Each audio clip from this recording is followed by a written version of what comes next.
Hey everyone, welcome back or welcome. As I've promised, I'm starting a new series on color analysis that's going to deep dive into the concepts that were brought up in my previous color-related content. And this video is the first topic of the series, which is the importance of contrast. I see a lot of comments that say, despite there being a lot of information on this topic, you're still not really sure what your color season is or how to choose colors that work well for you, etc. And let me tell you right now that if you can master the concept of contrast, you've already won more than half the battle without even knowing what your season is. So if you've been confused about how to utilize colors in a way that works in your favor, make sure to keep watching. So as I've said, this is the first video of the new series on colors that I'm starting. And if you're interested in this topic and you're new here, please take a moment to smash that like and subscribe button and stick around. Alright, so first topic of the series, contrast. In my video on the misconceptions of color analysis, there was somebody that said there's no point in determining your contrast level before getting your color analysis done because contrast is determined based on the result of your season, not the other way around. And to me, that sounds very much like, is it the chicken or the egg that came first type of an argument. Highly contrasted colors will look good on you because you also have high contrast in your natural coloring. Why do you think that a color like black looks overwhelming on certain people? It's because they don't have many contrasting elements in their own coloring that a harsh shade like black creates an overwhelming level of contrast that doesn't match what you naturally have. Contrast is not only found between two different colors, but it can also be between you versus the color. So whatever level of contrast exists in your natural coloring can have an impact on the level of contrast in the clothing that appears harmonious on you. Now, I know this is going to lead people to automatically assume that having low contrast in your natural coloring means you have to look like this. Well, not necessarily, and there's a couple reasons why.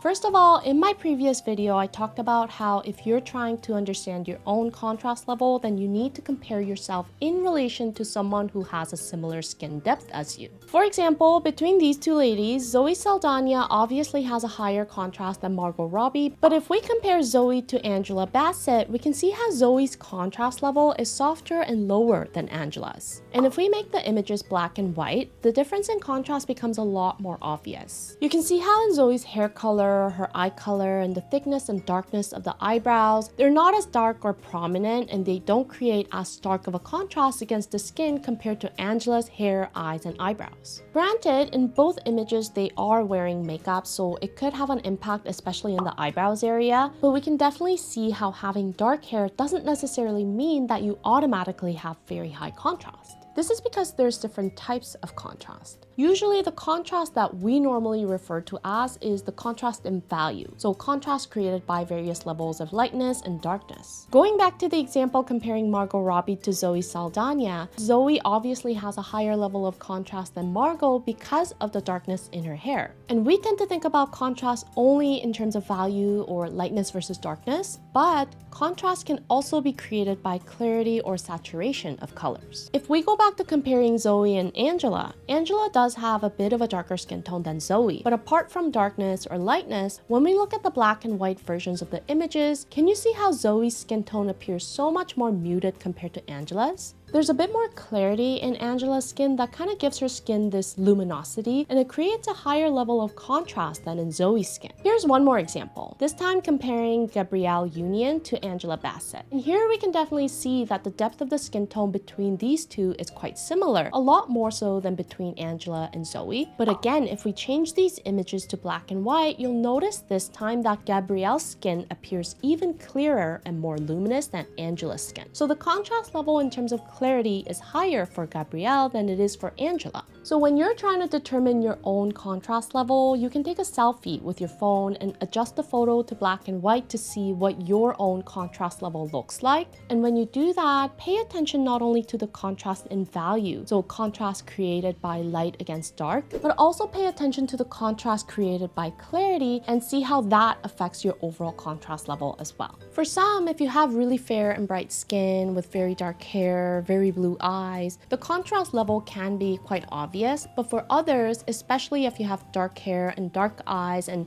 maybe even darker skin, it's sort of automatically assumed that your natural contrast level must be very high. But as we've seen with some of the examples, that's not always the case. So remember that value or darkness is one way to look at contrast, but it's not the only way to assess one's contrast level.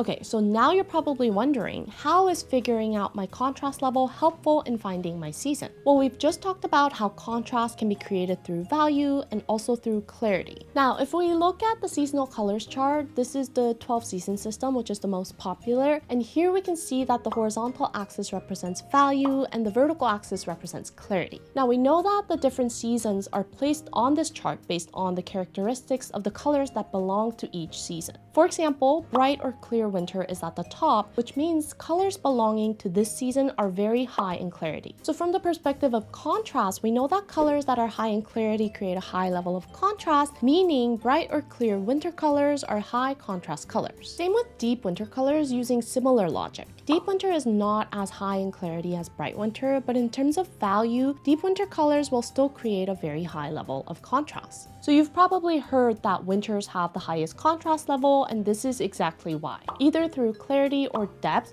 the high level of contrast will always exist for winter colors. But looking at this chart, bright spring should also be a high contrast season because the colors that belong to bright spring obviously have very high clarity as well. And same thing with deep autumn, the depth of colors within the deep autumn palette also definitely creates a high level of contrast. But if we were to compare colors between the deep autumn and deep winter palettes in terms of contrast level, deep winter colors have higher contrast because they contain more blue than yellow, and this is where temperature comes in. As you know, in color analysis, the temperature of color is determined by the levels of blue or yellow present. Blue is a much more saturated color than yellow, so as you add more yellow to a color, not only does the color become warmer, but it also becomes lighter in value because yellow is a much lighter color than blue. The same applies to bright winter versus bright spring. So in that sense, winter colors are always considered to be the highest in contrast, and then bright spring and deep autumn are still high in contrast, but not as high as winter colors. Now, what I've explained up until this point is going to make you believe that we can draw a line like this to separate high contrast versus low contrast seasons. And in the 12 season system, it works like that for the most part, except for true summer.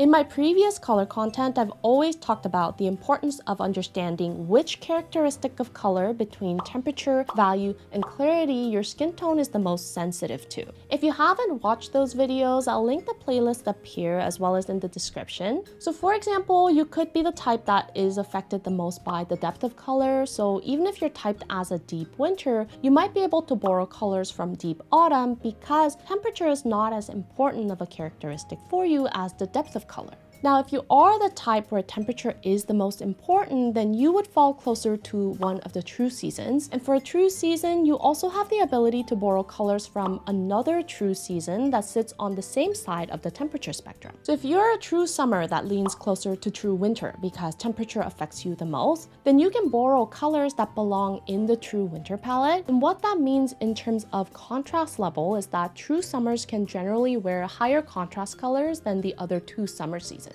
So speaking in terms of contrast, if we draw a line like we talked about earlier, visually it kind of leads us to think that all summers would have very low contrast because summer sits on the opposite side of winter, but true summer is an exception because of their ability to borrow colors from true winter. Even if we look at very stereotypical examples of what summers look like, you'll notice that true summer examples will always have a bit of a higher contrast level in their overall coloring than the typical examples of light or soft summers. And again, this is based on the 12 season system, right? So there are systems that use 16 seasons or 20 or 24 seasons, etc. The one I'm the most familiar with that I talk about on this channel a lot is the 16 season system. So if we use that as an example, there are also seasons like deep summer or soft winter, and the colors belonging in those palettes would still be considered as relatively high in contrast because deep summer is affected by the depth of colors and soft winter winter is still a winter palette. So in that sense, I think it can definitely be misleading to associate the broad 4 seasons to contrast level directly. Apart from winters that are all high in contrast, the other 3 seasons can have high or medium or low contrast depending on where exactly the sub-seasons sit on the spectrum. So we can't really say that all autumns have medium contrast or all summers have low contrast, etc. It has more to do with the level of depth and the clarity of the colors in each palette, and it also has to do with the relationship that exists between the subseasons. But there is definitely a pattern when it comes to contrast level and seasons, so if you're not sure about your exact color season, understanding your own contrast level can definitely help in narrowing down or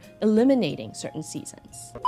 Okay, so now let's talk about choosing the colors that can work well for your own contrast level. I think that the easiest colors to try this with are black, white, and gray just because they are the most popular neutrals that you can easily find in your closet, although they do belong in cool seasons technically. Or if you don't have these colors in your closet, you could grab similar neutrals that you have, like a very dark brown, a light ivory, or taupe. So with black, white, and gray, you can make 3 different combinations using 2 colors at a time, right? It could be black and white, black and gray, or white and gray. Black and white creates the most stark contrast, so this combination would be considered to have the highest contrast out of the 3. And then black and gray would be the next because black is much more saturated and therefore would create a higher level of contrast against the gray. And then the white and gray combo would create the lowest level of contrast out of the 3 combinations. Try these 3 combinations on yourself. You can even take photos of yourself if you want and try to change the images to black and white again if you find that it helps you see the contrast level better. So start with the black and white combo and see if that looks too overwhelming on you. And then move on to the gray and white, which is the lowest contrast level, and then to the black and gray.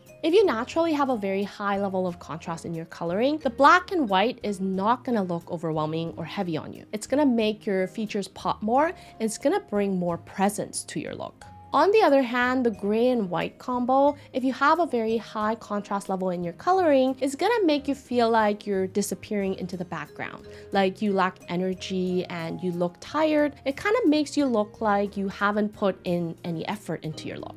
If you have a very low contrast level, the black and white combo is going to look harsh and heavy on you. It's gonna make your face look more shadowed, and you're gonna look like the colors are just weighing you down and they'll distract the attention away from your face. But with the gray and white combo, everything will look much lighter and uplifted in a good way, and you're not gonna look tired or like you're disappearing into the background, but instead, the overall lightness is going to match the contrast level in your own coloring. It's going to enhance the softness of your look. Now, if you feel like neither combinations are working out for you, the black and gray is sort of the medium between the 2, so see if you feel more at ease with the black and gray combo. Now, black is very saturated, and if you find that even the black and gray combo is too overwhelming for you, you could try swapping out the black with a navy or a dark brown to reduce the contrast further. Similarly, since white is very bright and it creates a highly stark contrast against the black, you could try swapping out the white with an ivory or a light beige in order to slightly reduce the contrast level from black and white and see how that looks on you. The colors don't necessarily have to be neutrals either. I just feel like everybody has some neutrals in their closet. But if you have like a light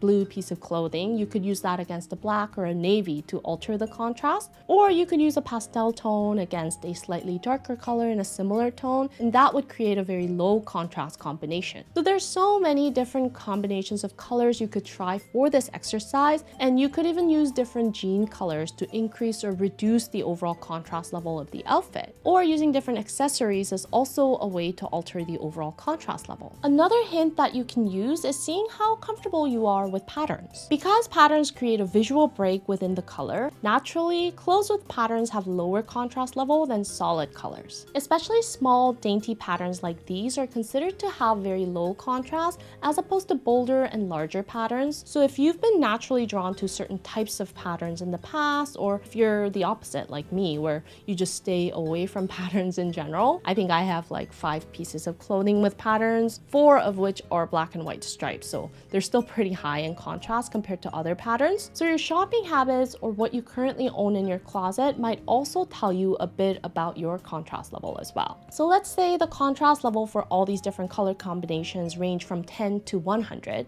Seeing these combinations against yourself can help you find a range of contrast level that works for your overall coloring. As I always say, we're inherently drawn to what looks good on us. Even if we don't have an objectively trained eye for color analysis, we have an inherent understanding of what works for ourselves because we see ourselves in the mirror every day and we know ourselves the best. So trying these different levels of contrast in your outfits and understanding your own limit when it comes to the varying levels of contrast will help you eliminate the ranges that are just not working for you. And like we talked about earlier, these ranges of contrast levels have a relationship with the color seasons as well. So by eliminating the ranges of contrast that are not working for you, you can also eliminate certain color seasons and narrow it down to where you might belong. And in the upcoming deep dive videos of this series, I'll continue to talk about the different contrast levels associated with the individual seasons in more detail so that you can follow along and use it as a tool in finding your own best colors and putting together your own best outfits. I know we briefly touched on patterns today and it is a hot topic of request, so I'll be tying the topic of patterns into the deep dive videos as well and elaborate more on them throughout the series. Again, if you're interested in this topic and you haven't subscribed to the channel yet, make sure you do that before you go.